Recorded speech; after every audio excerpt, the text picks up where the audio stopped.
આવેશિત ચેતસામ, તેને હું તરત જ આ મૃત્યુ સંસારના સાગરમાંથી, જન્મ મરણના ચક્રમાંથી મુક્ત કરી દઉં છું. તેષામ અહમ સમુદ્ધરતા, એનો ઉદ્ધાર કરી દઉં છું. ભવામી ન ચિરાત, લાંબો ગાળો નથી લાગતો, એકાદ પડદો રહે છે. भ्रांति पट है बीच में, इस और तुम उस और मैं हूं, जल रहा जो धीर गति से, मैं वही हूं दीप उसकी रोशनी भी. इस और तुम उस और मैं हूं. માત્ર નાનકડો અજ્ઞાનનો પડદો છે, પણ જે ક્ષણે માણસ પ્રેમમાં પડે છે, અને પ્રેમમાં પડે ને કઈ દશા થાય કે બુદ્ધિ બંધ ન થઈ જાય, પણ બુદ્ધિનું રૂપાંતર થઈ જાય. ડિફરન્સ સમજવો છે તમારે. રૂપાંતર એટલે શું? પેલી સંતની વાત સાંભળી છે કે કૂતરો આવ્યો વેદાંતના ભાષણો સાંભળવા જવા, ઊંચી ઊંચી સાડીઓ અને કપડા અને મર્સિડીઝ કારોમાં અને અંગ્રેજીમાં વેદાંતના ભાષણો સાંભળવા જાઓ, એને કારણે વેદાંત એ વાતમાં માલ નથી. અમે તો ફલાણા વાળા, હા એ બીજું કઈ નહીં. અમે ઢીકણા વાળા, અમે સર્વેશ્વરા વાળા નહીં. એ જનૂન સિવાય બીજું કઈ હાથમાં આવ્યું હોય મેં તો હજી સુધી નથી જોયું. મુંબઈમાં થોડું લખ્યું, ઘણું જાણજો. વેદાંત સંતની વાત કરું. આ સંત બુદ્ધિનું રૂપાંતર કેમ થાય? કે રોટલો ખાતા ખાવા બેઠેલા સંત અને કૂતરો આવ્યો, એટલે રોટલો કૂતરો જોતો હતો, એટલે પોતે ખાતા ખાતા રોટલો છોડી દીધો અને કૂતરાને આપી દીધો. કૂતરો ભાગ્યો જાય. હવે એ વખતે બાજુમાં ઘીનું બોઘરણું પડેલું, એ વખતે ઘી કોઈ રેર વસ્તુ નહોતી. એને શું કે બિચારો કૂતરો સૂકો રોટલો એને કેમ ગળે ઉતરશે? આપણે હસવું આવે, આ મોટી વાત નથી ભાઈ. તમારી સામે સામો થતો, તમને તુચ્છકારતો, તમને નફરત કરતો દીકરો, એ ભૂખ્યો એને મારી માઓ તમને ગળે રોટલો ઉતરે છે, 1 કલાક પહેલા તમને તરછોડી હોય. બસ સંત એ આ જનની છે. સંત બાલજી માટે મા શબ્દ વપરાતો. હવે તો સમજાશે કે નહીં સમજાય? આપણી એ મનોદશા નથી એટલે આપણને એ ઘેલસફા જેવી વાત લાગે. સાહેબ મારા એવું નથી. It is A mental state, માનસિક દશા છે. કરે સંત દોડે છે કે હે કુત્તા દેવા સૂકો રોટલો કેમ ખાશો? કમાલ છે ને. અને ઘીનું બોઘરણું લઈને કૂતરાની પાછળ દોડે છે. લોકોને થાય કે આ ચોક્કસ આની ડાગળી ચસકી ગઈ છે. સાહેબ દુનિયાને ઊંધા ચશ્મા, ડાહ્યા દીવાના લાગે. અહીંયા બુદ્ધિ નહોતી સંતને. બુદ્ધિ છે, પણ બુદ્ધિનું રૂપાંતર થઈ ગયું છે. સમજાય છે વાત? માં ને દીકરા વચ્ચે, બુઢા બાપ ને દીકરા વચ્ચે કયો ડિફરન્સ છે? This is the difference. કરોડો રૂપિયા કમાનારો બાપ મૂર્ખો એમ છતાં કેમ જતું કરે છે દીકરા માટે? બુદ્ધિ નથી. બુદ્ધિનું રૂપાંતર થઈ ગયું છે, ટ્રાન્સફોર્મેશન થઈ ગયું છે. ગીતાનો યો બુદ્ધે પરતસ્તુ સહ, તમે સાચું કેજો. આવી રીતે અર્થઘટન કરવા ક્યાંય પ્રયાસ તમે જોયો છે ખરો? પરમાત્માની સાક્ષીએ કેજો. મને એવો ભાવ છે કે હું ગીતા આ રીતે સમજાવું. ડાઉન ટુ અર્થ, આપણા રોજ બરોજના મનોવિજ્ઞાનના સંદર્ભમાં. એક કાથડી વાળા બાવાની વાત કરું. એ બાવાએ એક ગામડામાં નાટક ચાલુ કર્યું. એને શું કર્યું? એક પોતે કાથડી ઓઢે. કાથડી એટલે તમને ખબર છે ને, ગુણી ગુણી. અને ગામના માણસો બહુ શ્રદ્ધાળુ, ભોળા માણસો. એને પ્રચાર માંડ્યો કે એ કાથડી ઉતારે છે એટલે સૂર્યોદય થાય છે, અને કાથડી ઓઢી લે છે એટલે સૂર્યાસ્ત થઈને રાત પડે છે. એટલે બધા માણસોને ભગવાન સમજીને પૂજા કરવા માંડ્યા. એ મારો બેટો બરાબર ટાઈમ ફિક્સ જોઈ લે પંચાંગમાં, અને પબ્લિકને આવતી જુએ, સાંજ પડે એટલે કાથડી ધીરે ધીરે ઉતારવા માંડે. એટલે માણસો ધન ધનાધન આરતીઓ ઉતારે ને ફલાણા જીકી જાય ને ઢીકણું ને ફલાણું ગુલામટીઓ મારે ને ઘણું બધું કરે. અને સવાર પડે એટલે પાછી પબ્લિક ભેગી. સવાર પડે, માફ કરજો રાત્રે તો ઓઢ્યો, હું હાજર નહોતો એટલે આવી ભૂલ થાય, માફ કરજો. સવાર પડે ને એટલે કાથડી ધીરે ધીરે ઉતારે. ઉતારે એટલે માણસો સૂર્ય ભગવાન કી જય, બાવાજી મહારાજ કી જય, હલો તમારે. અને મહારાજને જલસા બખા થઈ પડ્યા, કેવાય ને બખા થઈ પડ્યા, હવે બખા થઈ પડ્યા. હવે એમાં બન્યું એવું, હવે બાકીની વાત સાથે આપણને સંબંધ નથી. મારા જેવો કોઈ ભેટી ગયો હશે, એ વોચ કરે રોજ. એકાદ વાર એને જોઈ લીધું કે આ કાથડી ઉતારે છે એના પેલા સૂર્યોદય થઈ જાય છે, અને મહારાજ કંઈક નાટક આમાં કરે છે. એટલે એને ચૂપચાપ રાત્રે પરોડે મહારાજ સૂતા હતા. આવા લોકોને છે ને રાત્રે ચકાચક બહુ મળે, ઊંઘ બહુ સારી આવે. સવારે જઈ ચૂપચાપ કાથડી સરકાવી લીધી અને પબ્લિકને કરી ભેગી. પબ્લિકને કહું કે જો મહારાજે તો વહેલો ઉતારી લીધો કાથડો, બરાબર ને, અને સૂર્યોદય એના પેલા થઈ ગયો છે. હવે આ મહારાજને બેસાડી રાખો, કાથડી ઓઢે કે ન ઓઢે તો સૂર્યાસ્ત થવાનો છે. અમારે દાખલો તમને શું કામ આપવો પડ્યો? તમને મજા કરાવવા માટે નહીં ભાઈ. હવે આમાં બાવાની તો ગણતરી હતી બુદ્ધિની. શું ગણતરી હતી? શું ગણતરી હતી? કે લોકોને મારે ઉલ્લુ બનાવવા, બરાબર છે. હવે આ તમે મેથેમેટિક્સ જોજો. આપણે લોકો હકીકતમાં આપણી જિંદગીના બધા પ્લાનમાં સાચું કહેજો, સાચું, જરા ખોટું નહીં બોલતા. આપણી બુદ્ધિને સબદર્દો કી એક દવા માનીએ છીએ કે નહીં? હા કે ના? હા તો પાડો ભાઈ. કે સુઈ ગયા છો, એમાં પાપ નહીં પડે. હું ભગવાનને પૂછી આવ્યો છું. આમ કેમ ભાઈ? આ તો મને નિરાશ કરી નાખો તમે. આમ ડલ રોય નહીં ચાલે. હા તો પાડો કે આપણે બુદ્ધિને સબદર્દો કી એક દવા માનતા રહ્યા છીએ. કોઈનું બગાડવું હોય, બંદે કા દેખો, શેર બજાર બંદે કી અક્કલ, વેપાર બંદે કી અક્કલ, સફળતા બંદે કી અક્કલ, દીકરા દીકરીને સારા ઠેકાણા મળ્યા બંદે કી અક્કલ, પોતાનાથી વધુ શક્તિવાળાને પાછળથી પગ ખેંચીને ફેંક્યો બંદે કી અક્કલ. હવે મજા ઈ થાય છે કે દુનિયામાં જે અક્કલ વાળો ગણાય પાઘડીનો વળ છેડે. ખેલની મજા ત્યારે થાય છે. હવે આ કાથડી વાળા બાબત જ સરખાવું કે જ્યારે પેલો બુડથલ જેવો જીતી જાય અને આ બુદ્ધિશાળી માણસ પાછળ રહી જાય છે ને, ત્યારે બહુ ખેલ જોવા જેવો છે. ઘણા ઘરોમાં યુવાન છોકરી આવે પરણીને, તે બહુ ચાંપલી થાય અને પછી ધીરે ધીરે બધાની હેરાનગતિ શરૂ કરે. પોતાની બુદ્ધિ વાપરે, બહુ ચાલાકી, બહુ ચાતુર્ય, અને ન કરે નારાયણ, અને મોટી ઉંમરની વ્યક્તિઓ વિદાય લઈ લે, અને જોત જોતામાં દીકરાના લગ્ન થાય. જોત જોતામાં વહુ આવે ને એ સાસુની સ્થાને મુકાય. હવે એને સમજ પડે કે બીજા બધા મને આંખના કણા જેમ ખૂંચતા હતા, હું બહુ ચાલાક હતી, બહુ હોશિયાર હતી. અને ત્યારે કુદરત કે હવે તારી ચતુરાઈ ચલાવ દીકરી, હવે તારી હોશિયારી ચલાવ. સબ દર્દો કી એક દવા બુદ્ધિ નથી.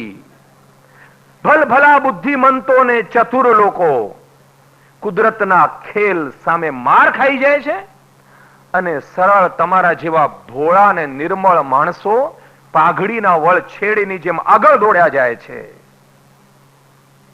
ત્યારે નવાઈ લાગે છે કે અહીંયા કેમ બધી ગણતરી ખોટી પડી. આ તો સાદો સીધો લાગતો હતો, અને ઓચિતો એટલો આગળ આવી ગયો. ચોક્કસ કંઈક વગ વાપરી હશે, ચોક્કસ આમ હશે. છેલ્લે સુધી કબૂલ ન કરે, પેલો વિદાય લઈ લે ત્યાં સુધી. ત્યારે સમજે નહીં કે ભાઈ બુદ્ધિ સર્વસ્વ નથી. બુદ્ધિનું રૂપાંતર થાય તો જ તમારી દૃષ્ટિ ક્ષિતિજને પેલે પારનું નિરખી શકે. ભાઈ મારા, it is the transformation that is wanted. મને ખબર છે હો કે આમાંથી 5 જણાથી વધુ આ નહીં સમજે, કારણ કે ટેવાયા નથી ને તમે. એટલે ઊંડે કોણ લઈ જાય? મિથ્યાભિમાન નહીં માનતા, ટેવાયા નથી. It is not your fault. 5 જણા સમજતા હશે આ વાત કે રૂપાંતરની વાત છે, બુદ્ધિના રૂપાંતરની. કાથડી વાળા બાવાએ તો ગણતરીપૂર્વક ગામને છેતરેલું. આપણે તો જાગતા મૂતરીએ છીએ. કાથડી વાળા બાવાએ તો પોતાની બુદ્ધિ સાથે સૂર્યોદય અને સૂર્યાસ્તને જોડેલા, અને એને ખબર હતી કે કઈ મારી કાથડીથી આવું નથી થતું. આપણે લોકો તો દુનિયામાં માર ખાઈએ છીએ, જોઈએ છીએ કે બુદ્ધિને કારણે બધું થવાની ગેરંટી નથી મળતી, અને છતાં બુઢા થઈએ તો પણ સુધરતા નથી, આપણી બુદ્ધિ પર મુસ્તાક રહીએ છીએ.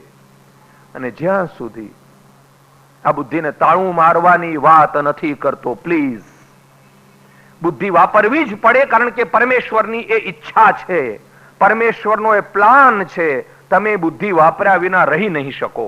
પણ જે ક્ષણે એ બુદ્ધિ પર પરમાત્માનો પ્રકાશ પડે છે, જે ક્ષણે એ બુદ્ધિ પરમાત્માના પ્રેમમાં પડે છે, ત્યારે દુનિયાની દૃષ્ટિએ ભલે ગાંડ પણ હોય, પણ આધ્યાત્મિક વિકાસની દૃષ્ટિએ એ બુદ્ધિ જ ધારેલું નિશાન જિંદગીની સાર્થકતાનું તાકી શકે છે. અને ગીતાજી આ જ વાત કરે છે. ગોપીઓની દશા જુઓ કે કૃષ્ણમય બની જાય છે, બુદ્ધિનું રૂપાંતર થઈ ગયું. કહે છે કસ્યાંચિત સ્વભુજમ ન્યસ્ય ચલંત્યાહ પરાનનુ કૃષ્ણોહમ પશ્યત ગતિમ લલિતામ ઇતિ તન્મનાહ. કેટલી તન્મય થઈ ગઈ કે પોતાની સખીઓ એમાંથી એક સખીના ખભા ઉપર હાથ મૂકી દે. કસ્યાંચિત સ્વભુજમ ન્યસ્ય ચલંતી આહા પરાનનુ. આહા કહેતી કે કૃષ્ણોહમ, હું કૃષ્ણ છું, પશ્યત ગતિમ લલિતામિતિ તન્મનાહ, મારી ચાલ તો જુઓ, હું કનૈયો છું. કેટલી હદે પાગલ થઈ ગઈ છે. ફરીથી ભક્તિ યોગ કે મય્યેવ મન આધત્સ્વ મયી બુદ્ધિમ નિવેશય નિવસિષ્યસી મય્યેવ અત ઊર્ધ્વમ ન સંશય. તમે કોઈ પતિ પત્ની એવા જોયા છે? મેં તો જોયા છે એવા દાખલા કે બંનેની રીતભાત સરખી થઈ જાય અમુક વર્ષના દંપતી જીવન પછી, એના ચહેરાની રેખાઓ મળતી થઈ જાય. હા કે ના? વડીલો તો જવાબ આપો. there is some psychosomatic reason behind it. સતતના સાથ અને સતતના પરસ્પરના ચિંતનને કારણે આવું બનતું હોય છે. અને હજી એક તમને આનંદ આવે એવું વર્ણન ગોપી ગીતનું આપણે માણીએ. કહે છે કે બીજી ગોપીઓ શું કરવા લાગી ભગવાનના વિરહમાં. કસ્યાશ્ચિત પૂતનાયંત્યાહ કૃષ્ણાયંત્યપિબત્સ્તનમ તોખાયિત્વા રુદત્યન્યા પદાહન શકટાયતીમ. તમને હસવું આવશે એવી એને દશા થઈ ગઈ કે કસ્યાશ્ચિત પૂતનાયંત્યાહ, કોઈક પોતે પૂતના બની ગઈ અને બીજીને કૃષ્ણ બનાવ્યો. એટલી બધી તડપતી હતી ભગવાન માટે, કારણ કે બાળ લીલા છે. આ જે 4 અધ્યાય છે રાસ પંચાધ્યાયીના, એના પહેલા ભગવાનની બાળ લીલાનું વર્ણન છે. અદ્ભુત પરાક્રમો ભગવાને કરેલા અને ગોપીઓના રૂવાડે રૂવાડે એ પરાક્રમો હતા. કોઈ પૂતના બની તો કોઈ કૃષ્ણ બનીને સ્તનપાન કરવા લાગી. અને પછી તોકાયિત્વા રુદત્યન્ત્યા તેન્યા પદાહત શકટાયતીમ, કોઈક કાનુડો બનીને રડવા લાગી તો કોઈક ગાડું બની અને બીજી ગોપી એને ધક્કો મારવા લાગી. તમને ખબર છે ને શકટાસુરની વાત શ્રીમદ ભાગવતમાં? એક શકટાસુર બની અને બીજી ગોપી એને લાત મારવા લાગી. ગોપીઓ ભાન ભૂલી ગઈ છે. આ પ્રયાસપૂર્વક નહોતું થઈ રહ્યું, ઇટ વોઝ હેપનિંગ. આ પરાકાષ્ઠા અનુભવની વાત છે. આ ચોપડિયા ઉસ્તાદોથી નહીં સમજાય, આ તો પ્રેમમાં પડ્યા વિના નહીં સમજાય. તમે બધા મૌન પાડેલું ને? મેં તમને પૂછ્યું દરિયે ગયા હતા તો બધા મૌન. તમારું તમે જાણો, કારણ કે આ પરાક્રમો તો બધા મનમાં હોય ને. પણ મનમાંથી જો તમે અનુભવ્યું હોય તો વિચારજો ખરા કે આ પરાકાષ્ઠા શક્ય છે કે નહીં.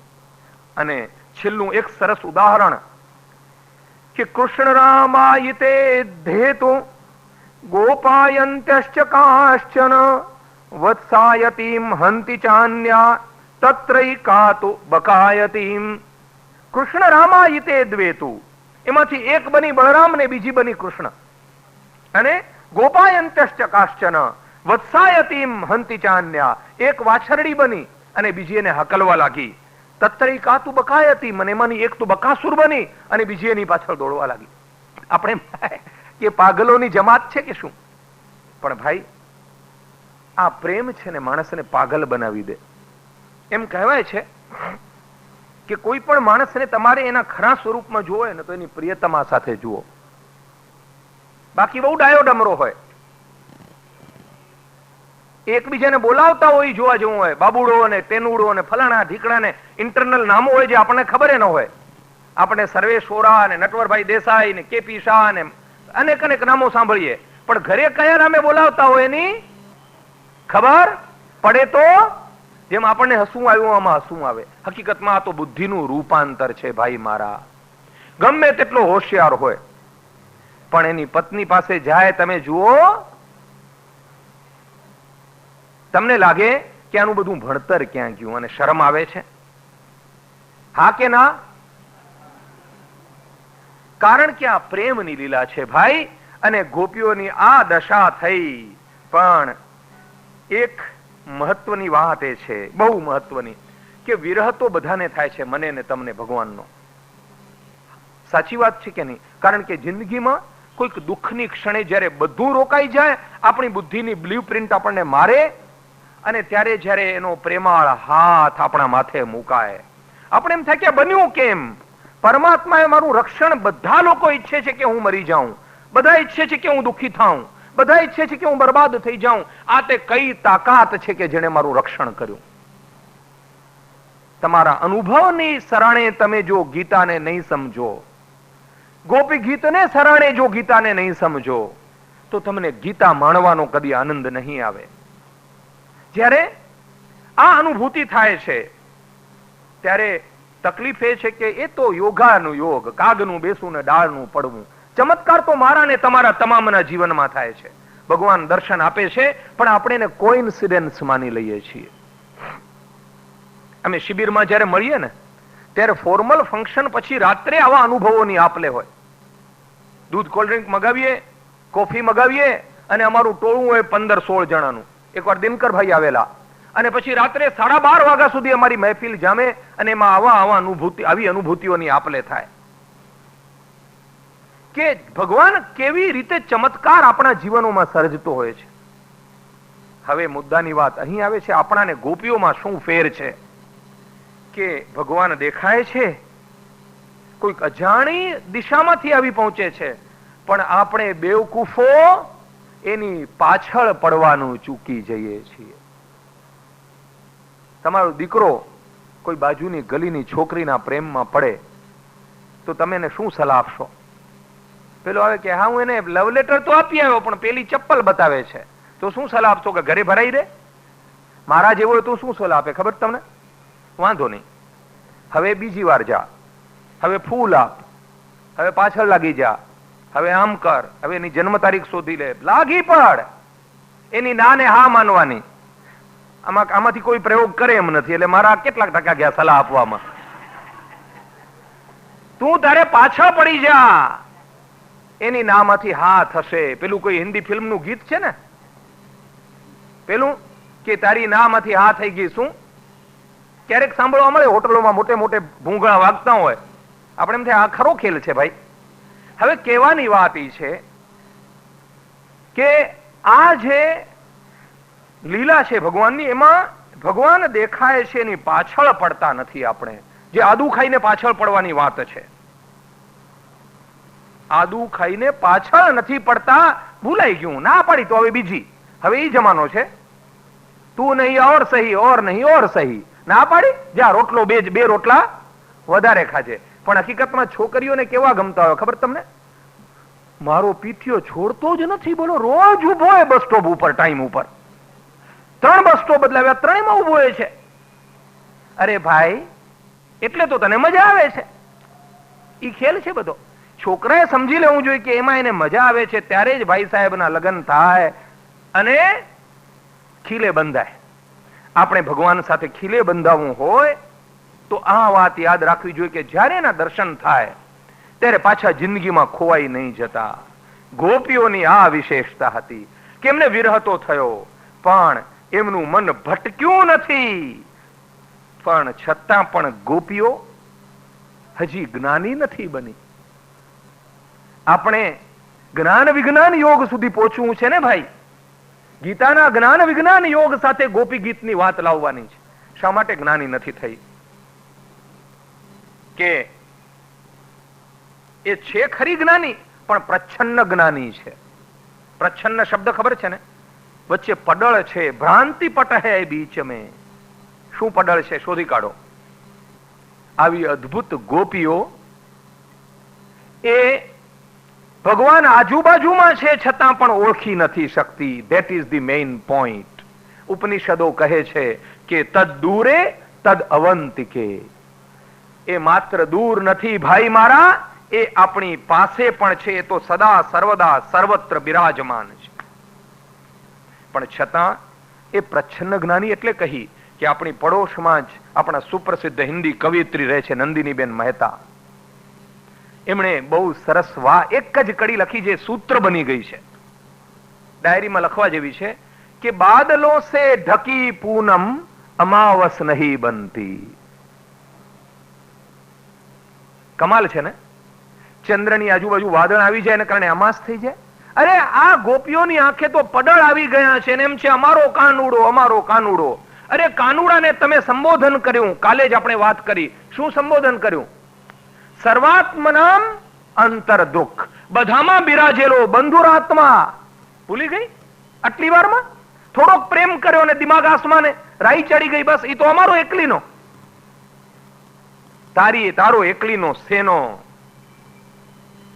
પણ એક વાત છે કે જ્ઞાનીની પણ યોગી તો ખરી. શા માટે? 6ઠ્ઠો અધ્યાય આત્મસંયમ યોગ. યમ સંન્યાસમ ઇતિ પ્રાહુઃ યોગમ તમ વિદ્ધિ પાંડવ નહ્ય સંન્યસ્ત સંકલ્પો યોગી ભવતિ કશ્ચન. આપણે યોગની પત્તર ધમીને એનું વર્ણસંકરીકરણ કર્યું. યોગા વાયોજીએ છે ને અંગ્રેજીમાં જ આવવું જોઈએ. બકરીની લીંડી અંગ્રેજીમાં આવે તો આપણે ખાઈ જઈએ એને જુલાબ તરીકે. યોગા કર્યું. અરે બાપા યોગા શું કામ? એવી વ્યથા થાય. અહીંયા વાલકેશ્વર પેડર રોડ એ બધી જગ્યાએ કોમન રોગ જોવા મળે. ફોન કરો.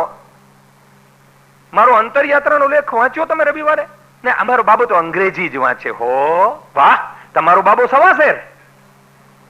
પોતાની ભાષા ન જાણે એ તો મહાન કહેવાય ને. હું પછી જાજુ ચોળું નહીં. હું કહું તો શેક્સપિયર કે વર્ડસવર્થ વાંચ્યું છે બાપ જન્મારે? કક્કો જાણતો ને. એક પેરેગ્રાફ પ્યોરલી ગ્રામેટિકલ ઇંગ્લિશ લખી ન શકતો હોય, પણ ભ્રમણા છે કે અંગ્રેજીમાં બોલે ઊંચા. આપણે આડે પાટે વાત લઈ જઈએ એના પહેલા પાછી મુદ્દાની વાત ઉપર આવું કે યમ સંન્યાસમ ઇતિ પ્રાહુઃ યોગમ તમ વિદ્ધિ પાંડવ નહીં અસન્યસ્ત સંકલ્પો યોગી ભવતિ કશ્ચન. યોગની વાત કરી એટલે આ વાત આડી આવી ગઈ. હું તો ટુ ધ પોઈન્ટ કરું છું ને નટુભાઈ. આડી અવળી વાત નથી ને કઈ. મુદ્દાની વાત છે. આ તો કોથળામાં 5 શેરી. આવી તક ક્યાંથી મળે? તો નહીં અસન્યસ્ત સંકલ્પો. જેને સંકલ્પ છોડ્યો નથી એ કદી યોગી બની શકતો નથી. અને ગોપીઓ કોઈ સંકલ્પ વિકલ્પ છે ખરા? એક કૃષ્ણ કૃષ્ણ કૃષ્ણ કૃષ્ણ કૃષ્ણ સિવાય, કૃષ્ણના જીવન સિવાય, કૃષ્ણની લીલા સિવાય ગોપીઓને કશું જ યાદ નથી આવતું. આખી બુદ્ધિનું રૂપાંતર બની ગયું છે. એક ફરીથી વાત યાદ આવી. આ તો બનેલી વાત છે. અહીં મારી માતાઓ બેઠી છે તો તમને ખબર હોય કે નાનું બાળક માની પાસે સૂતું હોય ને અને રાત્રે મેઘ ગર્જના થતી હોય, ખૂબ ગડગડાટ થાય, ધડામ ધડામ, જાણે તમને અણુબોમ્બો નવાઝ શરીફે ફોડાય એવી અસર થાય. માં જાગે નહીં, પણ નાનું બાળક માત્ર ઊંકારા કરે ને, હા, માત્ર ઊંકારા કરે ને માં જાગી જાય. તમે અર્થ સમજ્યા કે બુદ્ધિ વિહોણી નથી માં. એની વૃત્તિઓ બધી બાળકમાં એકાગ્ર થઈ ગઈ છે એટલે એને બીજું કશું સંભળાતું નથી. જ્યારે વૃત્તિઓ ભગવાનમાં એકાગ્ર થાય છે પછી ક્યાંથી સંસાર યાદ આવે, પછી ક્યાંથી દુનિયા યાદ આવે. અને આ રૂપાંતર આપણને ગોપીઓમાં જોવા મળે છે. અને આ ગોપીઓ પેલી ઓધવજી વાળી ગોપીઓ કરતા સાવ જુદી છે. કઈ ઓધવજી વાળી ગોપીઓ? ઓધવજી ગયા ગોપીઓ પાસે, ભાગવતમાં વાત છે, અને વાત કરી ગોપીઓ સાથે કે તમે કૃષ્ણને યાદ તો કરો છો ને? કૃષ્ણને યાદ તો કરો છો?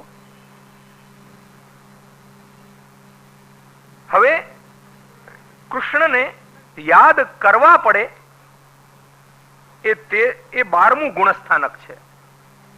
અને કૃષ્ણ રોમે રોમમાં પ્રસરી જાય, એને યાદ ન કરવા પડે, રૂવાડે રૂવાડેથી અનાહત નાદ ગુંજતો હોય, એ 13મું ગુણસ્થાનક છે.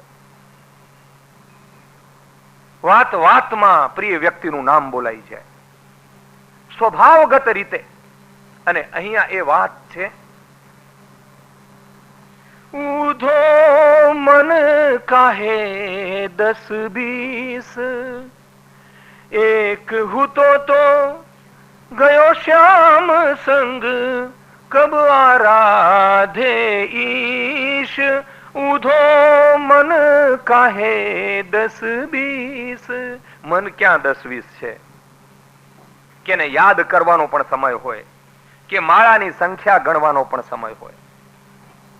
એક હુતો તો ગયો શ્યામ સંગ, કબ આરાધે ઈશ.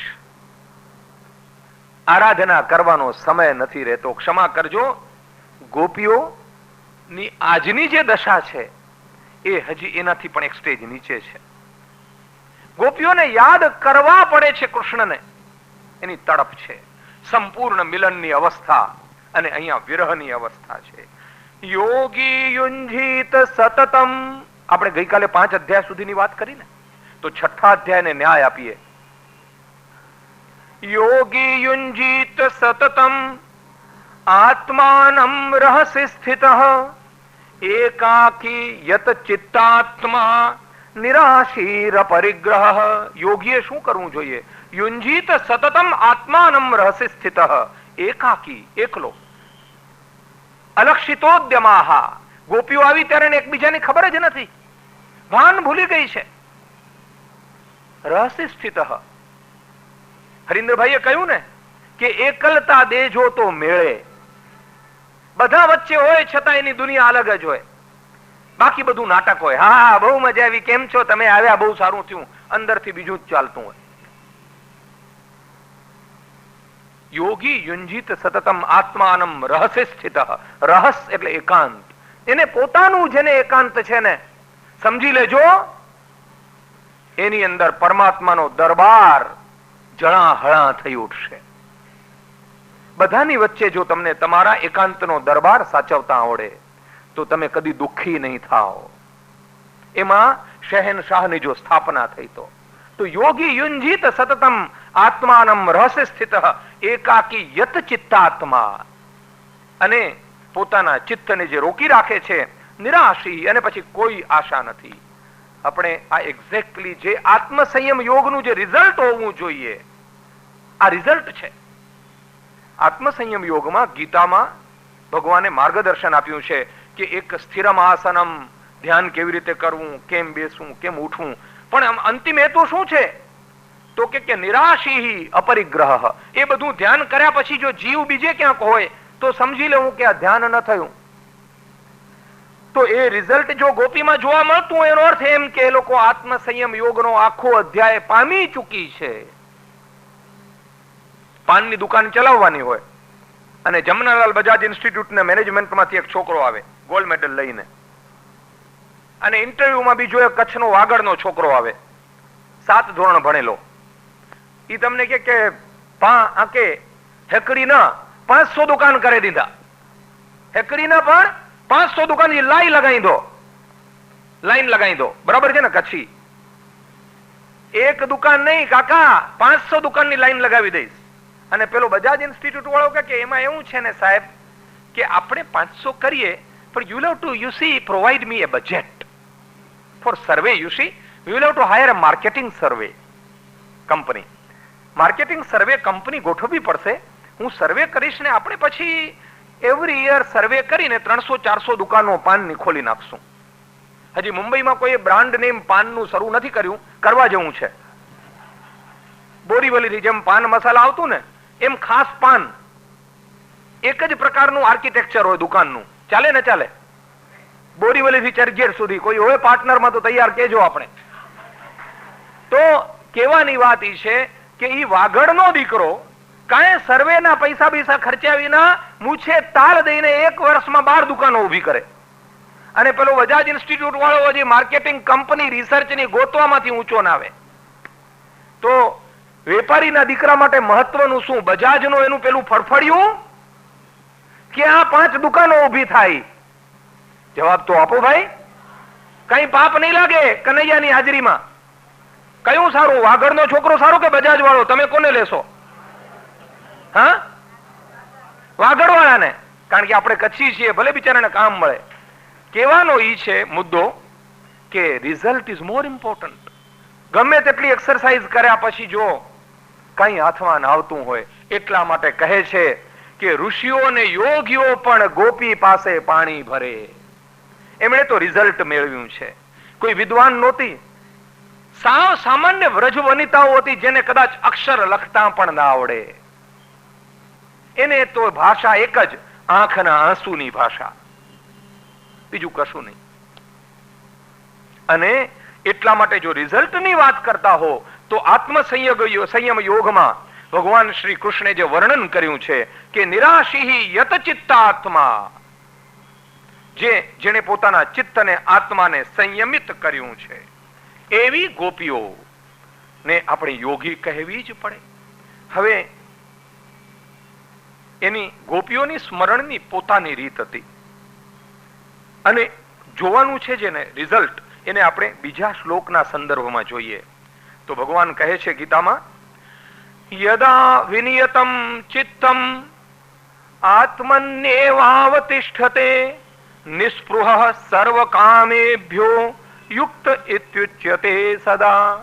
યદા વિનિયતમ ચિત્તમ, સાધના કરતા કરતા, ચિત્તને સંયમિત કરતા કરતા જ્યારે મન અંદર ડૂબી જાય. આ લોકોની અંદર કોણ હતું? કોણ હતું આની અંદર? કૃષ્ણ સિવાય કંઈ પણ હતું? તો યદા વિનેતમ ચિત્તમ આત્મન્યેવાવતિષ્ઠતે નિસ્પૃહઃ, પછી એને કાં બીજું કઈ જોઈતું હતું? નિસ્પૃહઃ સર્વકામેભ્યો, અને બધા કામોથી, બધી ઈચ્છાઓથી નિસ્પૃહ બનેલો. કુરાને શરીફમાં એક શબ્દ આવે છે સિજદો.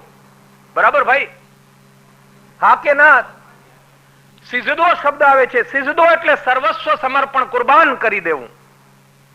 એ કુરબાન કોણ કરી શકે? અલ્લાહ તાલાને નામે બધું કુરબાન તો કોઈક કરી શકે. આપણે તો દર વર્ષે માત્ર નકલ કરીએ. હા કે ના ભાઈ? દર વર્ષે આપણે નકલ કરીએ. અલ્લાહ તાલાને નામે કુરબાન કરવો, સિજદો કરવો એક સાચા મુસલમાનની ફરજ છે. સાચા શ્રદ્ધાવાનને જો પરમેશ્વરની પ્રાપ્તિ કરવી હોય તો સિજદો કરવો જોઈએ કે યદા નિસ્પૃહ સર્વકામેભ્યો, બધી કામનાઓથી નિસ્પૃહ બનીને એ પરમાત્મામાં એક બની જાય. પછી એને ગોખવું ન પડે કે આપણે તો છે ને બધા સાથે મૈત્રી હો. પછી બીજું શું? બધાને ઉપર અહિંસાનો, કરુણાનો ભાવ હો. પછી બીજું આપણે કઈ બીજું ન જોઈએ. નજર કોના ઉપર હોય? આગળની રોમાં બેઠેલા પૈસાદાર માણસો ઉપર. કારણ કે બીજે ત્રીજે દિવસે પધરામણીનો ચાન્સ હોય, કથા ગોઠવવાનો ચાન્સ હોય, વગેરે વગેરે વગેરે વગેરે વગેરે વગેરે વગેરે. પણ ના, આ એમ નથી આવતું. દુનિયામાં કોઈ દી નીતિ સ્કૂલ અને કોલેજમાં ભણાવવાથી આવતી નથી, ભાષણોથી ને વ્યાખ્યાનોથી નથી આવતી. નીતિ આવે છે મનમાં પરમાત્મા પ્રત્યેની શ્રદ્ધાનો ઉદ્ભવ થયા પછી. જે સમાજમાં પરમાત્મા પ્રત્યે શ્રદ્ધા નથી એમાં કદી સાચી નીતિ નહીં પ્રગટે. કારણ કે માણસ તો કાયદાઓમાંથી તમામ બહાના શોધી કાઢશે. અને માણસ નીતિમાન છે કે અનીતિમાન તમે કેને આધારે કહેશો? હું તિલક કરું, સફેદ કાળા પીળા ધોળા લીલા લાલ કપડા પહેરું, ચાખડી પહેરું, મારો એકાદ આશ્રમ હોય તો હું અખંડ બ્રહ્મચારી, અને હું સુરવાલ જભો કે સફારી પહેરું તો હું સંત નહીં. મને હંમેશા આ વાત કોઈક સમજાવો મારા બાપ કે તમે સંતને માટે કયો થર્મોમીટર શોધ્યું છે? હું તમારે ઘરે વાસણ ઘસવાની નોકરી કરવા તૈયાર છું, તમે કયા આધારે સંતનું શીર્ષક લગાવો છો? સફારી વાળો? અરે વગર કપડાનો નાગો પૂગો મોચી પણ સંત હોય. તમને ખબર છે સમાજ ઉપર આની શું અસર થાય છે? સમાજ પછી એ પકડી લે છે અને અંદર નજર નાખવાની સમાજની શક્તિનું હ્રાસ થઈ જાય છે, નિકંદન નીકળી જાય છે. સર્વેશ્વરાને પગે ન લગાઈ સંત નથી. કેમ? શેતાન છે. કારણ કે એની પાસે આશ્રમ નથી, એની પાસે તિલક નથી, એની પાસે યુનિફોર્મ નથી. એટલા માટે જરાક તો મને તાર્કિક રીતે સમજાવશો કોઈ? કહેવાની વાત એ છે કે ગીતાના ભક્તિ યોગમાં જે ધ્યેય કહ્યું છે તે ગોપીઓમાં આપોઆપ પ્રગટે છે. ગોપીઓએ કોઈ કેસરી કપડા નહોતા પહેર્યા હો, ગોપીઓએ કોઈ માથે મુગટ નહોતા ધર્યા, કોઈ ગોપીઓના ટ્રસ્ટો નહોતા, કોઈ ગોપીઓના આશ્રમો નહોતા, કે કોઈ ગોપીઓની આજુબાજુ ચેલાચેલી મુંડાયેલા નહોતા. તો શું છે? અદ્વેષ્ટા સર્વભૂતાનામ મૈત્રઃ કરુણ એવ ચ નિર્મમો નિરહંકારઃ સમદુઃખ સુખક્ષમી સંતુષ્ટઃ સતતં યોગી યતાત્મા દૃઢ નિશ્ચયઃ મય્ય અર્પિત મનો બુદ્ધિઃ યો મે ભક્તઃ સમે પ્રિયઃ. ભગવાન પોતે લિસ્ટ આપે છે કે મને કોણ ગમે, મને કોણ ગમે. યસ્માન્નો દ્વિજતે લોકો લોકાન્નો દ્વિજતે ચ યઃ હર્ષામર્ષ ભયોદ્વેગૈઃ મુક્તો યસ્ય ચ મે પ્રિયઃ. ત્રણ વાત કરી ભગવાને કે જેને કોઈ પ્રાણીઓ પ્રત્યે દ્વેષ નથી, પછી જેનામાં મૈત્રી ભાવ છે, મૈત્રી ભાવનું પવિત્ર ઝરણું મુજ વહૈયામાં વહ્યા કરે, ભલું થજો આ સકળ વિશ્વનું, એવી ભાવના વહ્યા કરે, એવું છે. પછી કરુણા છે, મમતા નથી, નિર્મમ, મારું મારું નથી, નિરહંકાર, અહંકાર નથી રહ્યો, સંતુષ્ટ સતતમ, એને અસંતોષ નથી. પછી યતાત્મા, એને સંયમ છે પોતાની જાત ઉપર. મય્ય અર્પિત મનોબુદ્ધિ, એનું મન અને બુદ્ધિ મને અર્પણ છે. એ કાંઈ પણ બોલે એના આક્રોશમાં પણ એનો અવાજ છે. મય્ય અર્પિત મનોબુદ્ધિ. પછી યસ્માન નો દ્વિજતે લોકો, એના પ્રત્યે કોઈને રોષની જરૂર શું હોય? જેને કોઈ રાગદ્વેષ નથી. જાણકારને સમજી જાય કે આને કોઈ અંગત રાગદ્વેષ નથી. પછી હર્ષામર્ષ ભયોદ્વેગૈઃ મુક્તઃ, ભય, ઉદ્વેગ અને રાગદ્વેષથી મુક્ત એવો ભક્ત, એ મને પ્રિય છે. હવે આ તમે જિંદગીભર ગોખે રાખો, એમાંનો 10મા ભાગનો પણ અંશ તમારામાં કે મારામાં નહીં આવે, પણ ગોપીને તો એ સહજ રીતે પ્રાપ્ય છે. કારણ કે સરસેનાપતિ છે તે હૈયાનું ભીનું થવું છે. નીતિના સિદ્ધાંતો ગોખી ગોખીને મરી જાઓ, નીતિ પેદા નહીં થાય. પણ જે ક્ષણે ભગવાન પ્રત્યે પ્રેમ પ્રગટ્યો, આ બધું નાશવંત છે, આપણે તો મુસાફર છીએ, આપણે તો એના માત્ર મુનિમ છીએ એમ સમજાણું. તમારી વૃત્તિમાં ઉદારતા પ્રગટશે, તમારી આંખોમાં વિશાળતા પ્રગટશે, તમને કોઈ દુશ્મન નહીં લાગે, તમને બધામાં એના દર્શન થશે. આ મહત્વનો ફેર છે. અને છેલ્લી આજની વાત કરું તો એક બહુ મહત્વની વાત, આપણે સંયમની વ્યાખ્યા શું કરીએ છીએ? સંયમની વ્યાખ્યા હવે 2 મિનિટ જરા ધ્યાન આપજો. જાત ઉપર સંયમ રાખવો એ સંયમ. એમાં મોટા ભાગનો આપણો સંયમ શેમાં કેન્દ્રિત છે? લિંગ કેન્દ્રિત. માણસ પરણ્યો ન હોય, બ્રહ્મચારી કહેવાતો હોય તો એ સંત કહેવાય. પછી ટીકા કરતો હોય, પછી વાંસા પાછળ છરી મારતો હોય, પછી ઈર્ષ્યા કરતો હોય, જોરાવરની ખુશામત કરતો હોય, નબળાને મારતો હોય, પોતાના પ્રતિસ્પર્ધીની ટીકા કરતો હોય, એ પાપ નહીં? સંયમ એટલે માત્ર જાત ઉપરનો સંયમ નહીં, પણ જાતને પરમ સાથે જોડવી એ સંયમ છે. બ્રહ્મચર્યનો અર્થ એ થાય છે બ્રહ્મે બ્રહ્મણી ચરતી બ્રહ્મચર્ય. એમ તો હઠયોગીઓ પણ જાત જાતના નાટક કરે છે. ફેર શું? હઠયોગીમાં અને બ્રહ્મચારીમાં ફેર શું? પરણેલો માણસ પણ બ્રહ્મચારી છે, બશર્તે કે એનું સમગ્ર આચરણ બ્રહ્મને કેન્દ્રમાં રાખીને થતું હોય. આપણા ઋષિઓ પરણેલા હતા, યાદ રાખજો. એનો અર્થ એમ નથી થતો પ્લીઝ અન્ડરસ્ટેન્ડ. એનો અર્થ એમ નથી થતો કે સ્વચ્છંદતાને લાયસન્સ મળી ગયું. એનો અર્થ એમ પણ નથી થતો કે જે લોકો શરીર સંબંધ રાખે છે અથવા તો જે શરીર સંબંધ નથી રાખતા એ લોકો ખોટા છે. હું કહું છું અદ્ભુત છે વસ્તુ. કામ વાસના ઉપર, લિંગ સંબંધ ઉપર સંયમ રાખવો એ બહુ મોટું પરાક્રમ છે. પણ મુદ્દાની વાત, કાલે જે ટકોરાની વાત કરી ને, કે એની સાથે જો પરમ સાથે સંબંધ ન હોય અને માત્ર શારીરિક એક્સરસાઇઝ હોય તો કોઈ અર્થ ખરો? હું જ્યારે ખુલ્લી વાત કરું કે પ્રેક્ષાધ્યાન, આ પણ ગીતાના સંદર્ભમાં બોલું છું, અપ્રસ્તુત વાત નથી. કારણ કે ભગવાને ગીતામાં કહ્યું છે, એક જ ધ્યાનની હિમાયત ભગવાને ગીતામાં કરી છે. ઓમ ઇત્યેકાક્ષરમ બ્રહ્મ વ્યાહરન મામ અનુસ્મરન. ભગવાન કહે છે કે ઓમ એવા એકાક્ષરી બ્રહ્મનું સ્મરણ કરતા કરતા, ધ્યાન કરતા કરતા જે દેહને છોડે છે એ મને પામે છે. પ્રેક્ષાધ્યાન અને વિપશ્યના હું નામનો ઉલ્લેખ કરું, એમાં ને ઓમકાર ધ્યાનમાં ફેર શું? પ્રેક્ષા અને વિપશ્યના નિરીક્ષણ છે કે જેમાં પરમ તત્વ સાથે સીધો સંબંધ નથી, તમારી મનની ગતિઓનું નિરીક્ષણ છે. આ 15 વર્ષના અભ્યાસ પછી 2 વાક્યમાં કહી દઉં છું તમને. નિરીક્ષણ છે, it is watching your self. પણ સાહેબ, મકાન તમે ખાલી જોવા જાઓ અને ખાલી મકાન તમે જોયા કરો કે જાળા બંધાય છે, એને સાફ કરો, વળી જાળા બંધાય, એને સાફ કરો. What more can you do?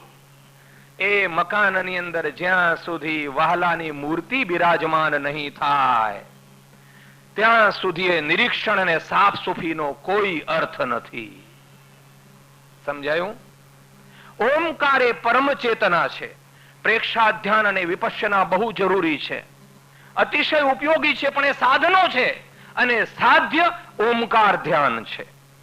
Omkar ધ્યાન પરિપૂર્ણ ધ્યાન છે અને પ્રેક્ષા અને વિપશ્યના દ્વારા તમે જો ઓમકાર ધ્યાનમાં આગળ વધી શકતા હો તો એ અતિ ઉત્તમ છે.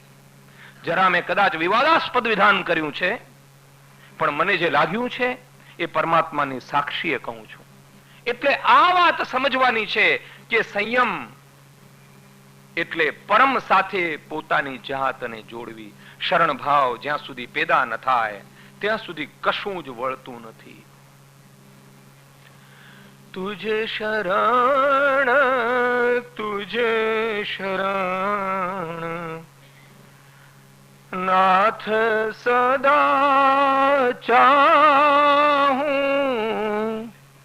તુજ વિના ન કોઈ તારક, ભવાબ્દીમાં ભાળું, ભૂલું કેમ હે પ્રભુ, દૃષ્ટિ તુજ કૃપાતણી, ભૂલું કેમ હે પ્રભુ, દૃષ્ટિ તુજ કૃપાતણી, ભવાબ્ધિ પાર પામું, એ દૃષ્ટિ દે તું હરી, તુજ શરણ, તુજ શરણ નાથ સદા ચાહું. કૃપા એવી સર્વદા નાથ તું નિભાવજે. કૃપા